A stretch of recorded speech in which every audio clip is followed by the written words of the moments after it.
Natagpuan na ang bangkay ng beauty queen na si Geneva Lopez at kasintahan niya si Yitzhak Cohen sa Capas, Tarlac.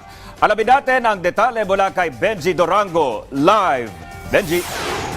Natagpuan na ang ng mga otoridad ang beauty queen na si Geneva Lopez at ang Israeli fiancé nito. Ang masamang balita, kapwa naagnas na bangkay ng dalawa nang madiskubre ng mga otoridad. At dito sa lugar na ito, natagpuan sila, ang dalawa ng mga otoridad. Liblib ang lugar kung saan iniwan ang mga bangkay ng beauty queen na si Geneva Lopez at ang Israeli fiancé nitong si Yitzhak Cohen. Naagnas na mga labi ng dalawa na ayon sa mga barangay official ng barangay Santa Lucia, pulis ang unang nakaalam. Hindi na rin nila ito nalapitan at tanging mga operatiba na lamang ng SOCO ang nakakita ng malapitan sa dalawa. Magkapatong ang dalawa ng datnan ng mga otoridad. Hinihinalang ilang araw nang nandito sa malawak na bukid na ito ang mga bangkay bago sila nadiskubre. Hunyo 21 nang huling nakitang buhay ang biktimang sina Geneva Lopez at ng nobyong si Yitzhak Cohen.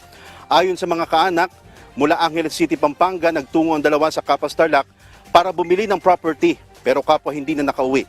Ang kanilang SUV sunog ng ma-recover ng mga otoridad sa Coangco Road sa barangay Cristo Rey, Capas, Tarlac. Madilim na nang madaanan nitong naglalagablab ng isang concerned citizen bago narespondihan ng mga bumbero. Na-recover sa sasakyan ng ilang mga dokumento, litrato at ATM cards na sa huli ay napatunayang pag-aari ni Lopez.